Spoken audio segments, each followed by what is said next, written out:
Assalamualaikum warahmatullahi wabarakatuh. Akkam jirtu nagaa alhamdulillah nagaan jira. Audio duraan waa lama isinitti himaa jireen dhufeeyyuu isa keessatti daqiiqaan baay'atennaan irra aggaarrate jawaal kiyya sana dura allagee jechuudha. Tokkoffaan akkatti risaala WhatsApp irraa dallatan isinitti himiin ture. Amma immoo akkaataa barreeffama barreessuu dandeessuu jechuudha. Yookiin waa tokko namni si ergee ka'ee jennaan wanta san akkamitti akka dubbifattu misaaliyaan afaan Amaariffaa xinnoo nan dubbifadha malee takkaan barreessuu hin danda'u jechuudha. Qubee takka malee hin beeku waan ta'eef. Kanaaf yoo namni tokko Amaariffaa natti barreessee ergee qaanqaa hambiraatti tarjiima yookaan immoo hiiksisaa yookaan misaalee afaan Amaariffaatiin erganiiru miti afaan Amaariffaa san akkuma isaan erganiin koopii godhadhee tanan afaan Arabaffaatti jijjiiruu yookaan afaan Arabiffaa erganiiru miti afaan Amaariffaatti jijjiiruu jechuudha. Yookaan Arabiffaa gara Ingiliffaatti, Ingiliffa gara Arabiffaatti waa hundaafuu qaanqaa tokko gara qaanqaa biraatti hiikkachuu jechuudha. Tayyib akkaataa itti barreeffatan isinitti himaa eessa keessa akka galtan isinitti himaa jechuudha. Garuu afaan Oromoo hin jiru bakka kana keessatti. Afaan Ingiliffaa fi Arabiffaa, Amaariffaa kanaan ala jira qaanqaan hambiraas bisi qaanqaa afaan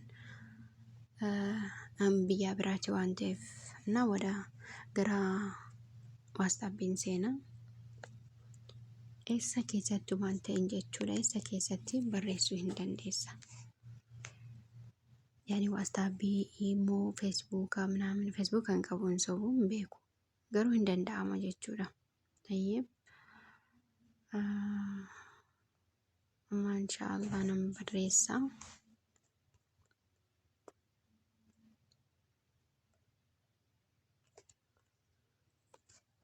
Halluu lamaan as keessa galee akkiitiin dhokate jechuudha bakki itti barreessan kun. Amma kun maandibbeen duwwaadha mitiire homaata kan jiru kana shaangulleetti bakka itti barreessan kan suuraa ምናምን argan kan footootti of qaratan argeerdidha.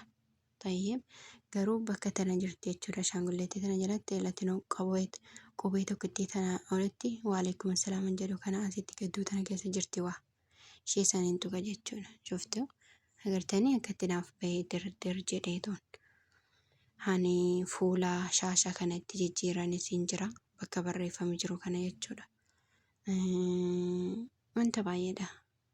Gara viidiyoo gara televezyiinii minaaminatti amma barreeffama kana gubbaarra oolchuu hin dandeessa inni faatu jira jechuudha.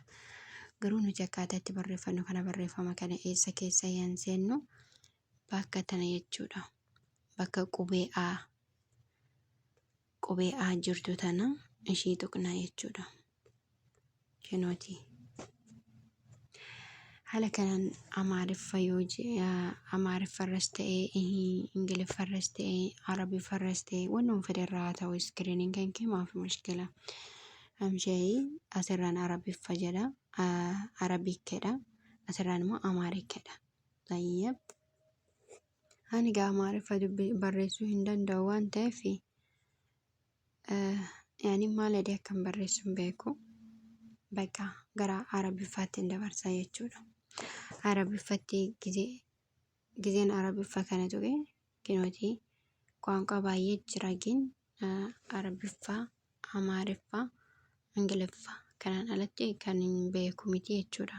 Qaanqaa biyya biraati. Tayyib garuu isin maratachuu hin dandeessani kan beektan hatta asiinis akkasumatti jechuudha. Amaarik, Arabik, English, Afrikaanis, Albaaniyaa, Amaarik asumarraan gadi baay'ee jira. Kanaaf ani Amaariffaa fi Amaariffaa fi Arabiffaa maratadha jechuudha. Garuu Ingiliffas xinnoo nan danda'a dubbisuu isaa jechuudha. Barreessuu isaa garuu Amaariffas Ingiliffas hin danda'u. ግን dubbifachuu nan danda'a xinnoo. Amma Arabiffaanii Ana jedheen barreessa. Ingiliffaan immoo maal akkanaan jedhu hin beeku. Walumaan laalla. Maaliif Ingiliffa dhakkanii Amaariffa. Astagfirullah. Amma hin barreessu, ani hin barreessu Ingiliffaani. Ana eneen edekunu eneen. Ishiisan immoo koobbiin goradhaa hin beeku waan ta'eef koobbii goraddee dhaqeeni dhugumaan jechi kun ana yoo jedhe afaan arabiffaatiin akii jechuudha. Wanti kun sirrii dubbata. Amma qabaddeen dhagaa as keessatti koobbii ani godhu jalatti eneen jedhe in jijjiirre gaa olii laazim asirra shaashaa isaa asirratti arabiffa mul'atu kana jijjiiruun qaba Amaariffatti. Ani barreessu Amaariffa waan ta'eef amma koobbiin godhadhaa Amaariffichaan barreessa. Kinu eneen edha ture ana akuun edha afaan arabiffaatti moo jijjiirran ana akuun edha eneen edha ture mitiire afaan Amaariffichaatiin. طيب كانان ألتي مونن جدامي وانت برا لازم نجيجير أفان عربات مالفي انقلفن أمارفة كان بيك وانت في الرسم أما مو مالين جرا صباح جدو صباح صباح أكلتنا في تاني باهي ولتندفو في الصراحة أفان إنجليزي في يا رب لك الحمد أفان معرفاتي في أفان عربي فاي باينا ولتندفو. طيب ما لنجري أم خالد نجرا أم خالد أما كوبي قردين دكاكا مبيكو بريسو ساتلاني يوكاني موكين قدو ola faaqaqeen akkamiin godha as keessa hin gala Amaariffattiin jijjiira kan gubbaa san irraa korrojee tanan barreessa gaa inni immoo isa jalatti Arabiffaa barreessa waan ta'eef eessa jira qubee aan as keessaa miti maan immoo as keessa jira maa ta'u muu ta'u mii ta'u hin beeku walitti ommoo okay أمو خاني هو أسي خان أمو يا ربي تجرري باهي ملي أول جرا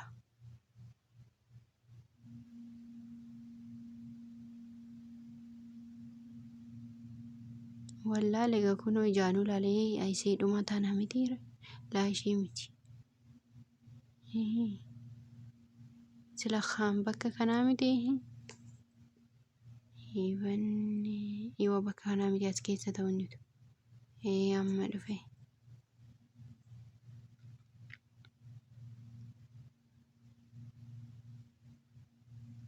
isheetiin otana natti fakkaatte الذهاب بله خا deebi'ee immoo laa bira dhaqa kun waggaa tokko taa'ee faadaree akkanatti kan hin barreessu ani koobbii goradde raadinaa wayya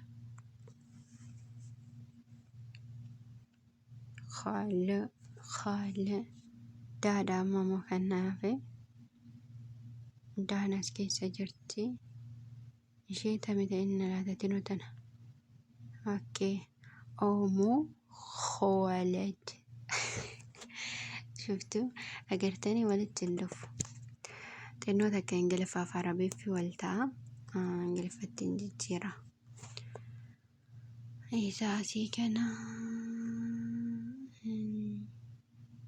ميوهنا مكورا إنجلفة في عربي لا إنجلفة فمعرف إنجلفة كم دنجلفة كم تمعرف أما جا أمارين يندندوان ده في إنجلفة كان مكورا ما كان كيان جرانا my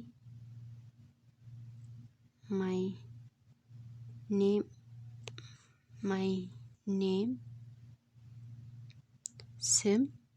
سم مدامتي simee jechuu qabayyuu mitiirra. Lamaaniyyuu warra beeytan haala kanaan itti bokkoraa ani hin beeku. My mother, my sister hin jedhani qohi. Atii akka jedhu laala. My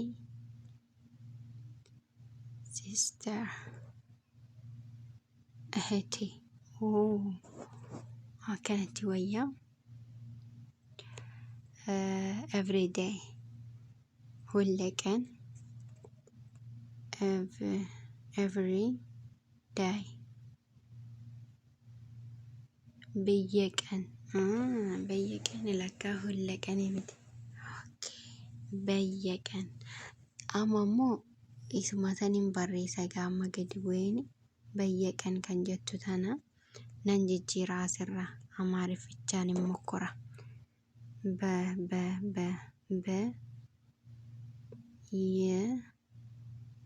Biyya asirraa qaamsinu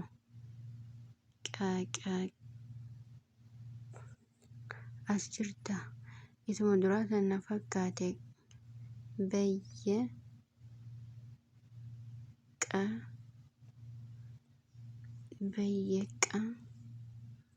na biyya qan every day agartanii biyya qan kan jedhe suni every day jedhe. Every day kan ammoo yoon barreesse biyya qan jedha jechuudha. Anna Ingiliffaa fi Amaariffarraa Amaariffaa fi Ingiliffatu fissaara isaa wal tasmaama'eera jechuudha. Anna haala kanaa wanta dandeessisanii barreessuu hin dandeessu. Wanta barreessuu dandeessisaniin muka akka raayii isiniin jedha. Ani amma xinnoo takka Ingiliffa irra naa wayyee Amaarifficharra jechuudha. Yoo Arabiffaa fi Ingiliffatti fudhanne immoo anillee xuruudha. Ingiliffii fi Arabiffi waltaa. Saraha Ingiliffi waa hunda wajjin waltaa. Amaariffi xinnoo takka waliin ta'u malee. Amharic, Arabic. English, Arabic. Ammoo Arabiffaanii Oromoo irratti Arabiffaanii Ingiliffa irratti fassaru. Ana I am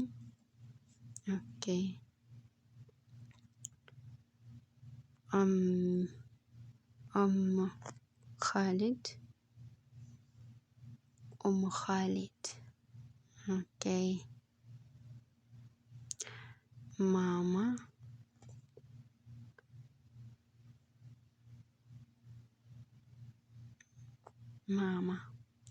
my mother.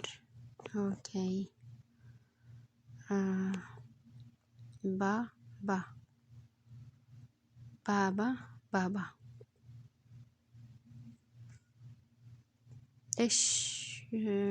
Father in jedhu. Father edeen barreessa laazima siin jijjiirachuudha.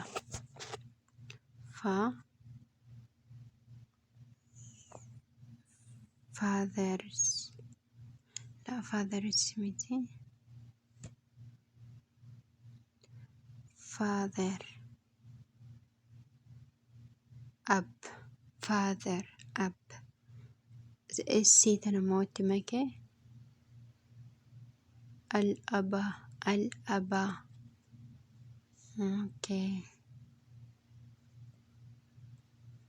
Al-ab. Father is al-ab.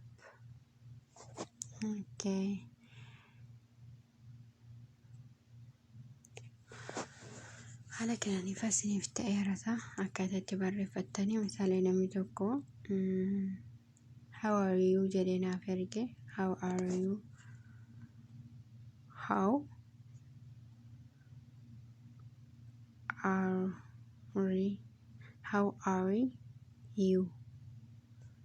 كيف حالك شفتوا كيف حالك نمي توقع ما how are you jedhee yoo naaf erge yaa rabbii maal jechuudha kun yoon jedhe afaan ingiliffaatiin arabiffatti fassaradha jechuudha.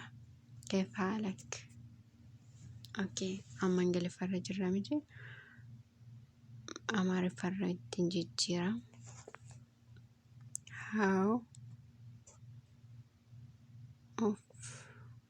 how la waadha how are you እንዴት ነህ? ስራ how are you jechuun ቋንቋ nama hundinuu hin waama jechuudha. akkam jirtaa, akkam jirtu, yaani akkami jechuudha waan ta'eef እንዴት ነህ፣ እንዴት ነሽ፣ እንዴት ነህ akkanatti amaariffi adda adda qooda jechuudha. ingiliffi immoo jumlaadhani how are you እንዴት ነሽ፣ እንዴት ነህ፣ እንዴት ናችሁ akkanas jechuun hin danda'ama jechuudha. እና kana fakkaataa ni qeettinaa jiraadha.